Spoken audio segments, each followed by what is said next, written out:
Με λένε Νίκο Περακάκη, γεννήθηκα και μεγάλωσα στην Αθήνα. Οι γονείς μου είναι από την Μικρασία και από την Κρήτη.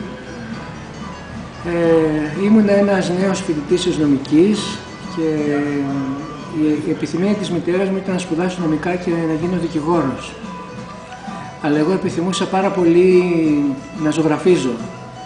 Ένιωθα ότι η ζωγραφική εκφράζει τον ιστορικό μου κόσμο και προσπαθούσα τις ελεύθερες ώρες μου να ζωγραφίζω από παιδί. Αλλά οι δικοί μου όταν με έβλεπαν να ζωγραφίζω θύμωνα πάρα πολύ και με σταματούσαν γιατί θεωρούσαν ότι αυτό είναι χαμένος χρόνος από τα μαθήματά μου. Κάποια στιγμή γνώρισα ένα παιδί το οποίο είχε πάει στα Γιώρος και μου είχε διηγηθεί τη ζωή των μοναχών και με ένα πολύ ελκυστικό τρόπο και μάλιστα μου έλεγε ότι κάποιοι μοναχοί που ζουν έξω από τα μοναστήρια σε κελιά, σε κάποια αγροτικά σπίτια εκτός Μονής έχουν πάρα πολύ ελεύθερο χρόνο και ασχολούνται κάποιοι από αυτούς με τις τέχνες, με τη ζωγραφική, άλλοι ασχολούνται με τις αγροτικές δουλειές, άλλοι κάνουν κομποσχήνια και εν πάση περιπτώσει μου έλεγε ότι είναι ένας υπήγειος παράδεισος. Εκείνο τον καιρό ήθελα να φύγω από το σπίτι μου και να γνωρίσω την περιπέτεια, ελπίζοντας ότι το Άγιο Όρος θα μου έδινε την ελευθερία που ήθελα για να εξασκήσω το ταλέντο μου στη ζωγραφική. Πραγματικά ξεκίνησα με το φίλο μου και ταξίδεψα στο Άγιο Όρος. Εκεί έτυχε να γνωρίσω ένα Ρουμάνο μοναχό, ο οποίος ήταν και ιερέας, είχε ένα σπιτάκι έξω από ένα μοναστήρι όπου ασχολείται πάρα πολύ με αγροτικές εργασίες. Είχε ένα περιβόλι με φουντουκές, είχε κάποια δέντρα, κάποιες καρυδιές, κάποιες καστανιές και ασχολείται με αυτά, αλλά και ένα ωραίο κήπο τον οποίο κάθε άνοιξη τον έσκαβε και το στόλιζε με διάφορα κυπουρικά. Έτυχε να γνωριστώ με αυτόν τον άνθρωπο και έμενα πλάι του. Αυτός με έκανε μοναχό, αλλά η αποστολή μου κοντά του ήταν να ασχολούμαι με τα περιβόλια και τον κήπο.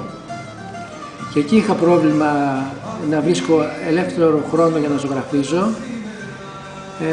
και παρόλο που είχα εκμυστηρευτεί στον γέροντά μου την επιθυμία μου να ασχοληθώ με τη ζωγραφική, εκείνος δεν ήθελε γιατί πίστευε ότι αν γινόμουν ένας καλός ζωγράφος θα κέρδιζα πάρα πολλά χρήματα και θα τον παρατούσα.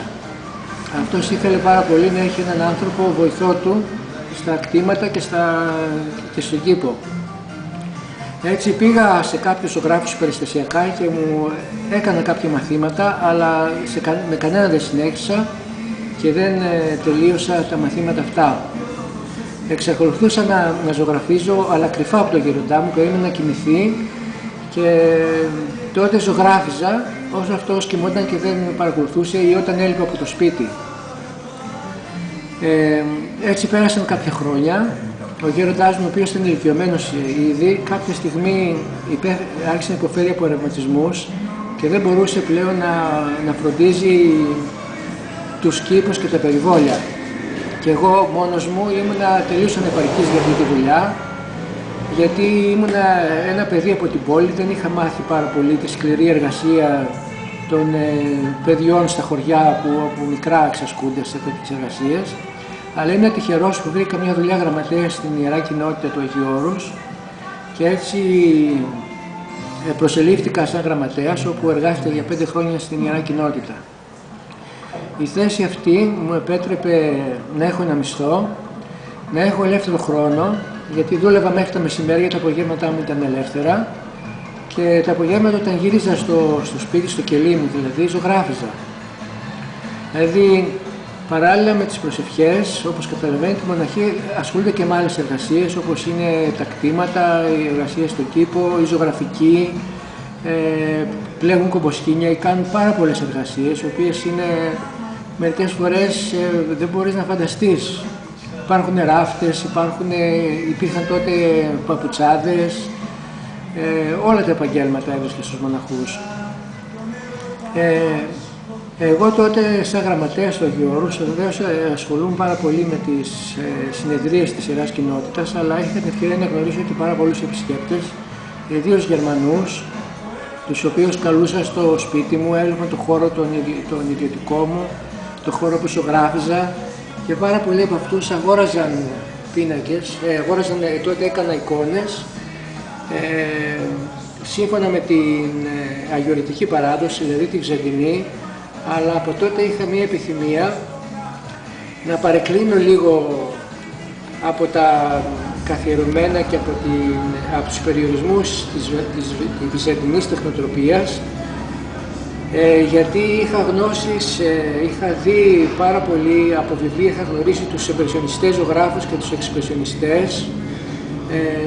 Με είχε εντυπωσιάσει πάρα πολύ ο Βαν Γκόγκ και άλλοι ζωγράφοι της δυτικής σχολής, της ευρωπαϊκής σχολής,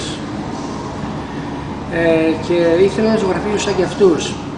Έτσι έκανα ένα συνδυασμό της βυζαντινής και της δυτικής τεχνοτροπίας, εισάγοντας χρώματα εμπρεσιονιστικά και ένα δικό μου σκεπτικό, μια δική μου τεχνοτροπία, την οποία σιγά σιγά την εφήρμοζα στην αγιογραφία. Κάποια στιγμή, αφού πέρασα τα χρόνια, ανακάλυψα ότι αυτό που πραγματικά με εξέφραζε ήταν η καλλιτεχνία, η τέχνη, και ότι μέσα από εκεί αναζητούσα τον εαυτό μου και την πραγματική μου υπόσταση. Δεν ήμουνα γεννημένος τόσο πολύ για να ζω σαν ένας θρησκευόμενος και να ακολουθώ κατά τρόπο απαρέκλειτο τις θρησκευτικές υποχρεώσεις ενός μοναχού, που είναι πάρα πολύ αυστηρές και πάρα πολύ καθοριστικές στη ζωή του, αλλά επιζητούσα μια ελευθερία περισσότερο καλλιτεχνική, περισσότερο για να ανακαλύψω δικούς μου δρόμους στη ζωή και στην τέχνη. Έτσι αποφάσισα μια μέρα να φύγω από το Άγιο Όρος και να κατασταθώ στην Αθήνα για να γνωρίσω άλλους καλλιτέχνες και να εξοικειωθώ με την καλλιτεχνική πραγματικότητα και με την καλλιτεχνική αναζήτηση των Αθηνών. Πράγματι, ήρθα στην Αθήνα, εγκαταστάθηκα σε ένα σπίτι που μου είχε δωρήσει η θεία μου, το οποίο το μετέτρεψα σε ατελιέ και άρχισα να ζωγραφίσω. Πραγματοποίησα και πολλές εκθέσεις σε διάφορους πνευματικούς χώρους των Αθηνών και γνωρίστηκα με καλλιτέχνες και ανθρώπους της διανόησης στην Αθήνα.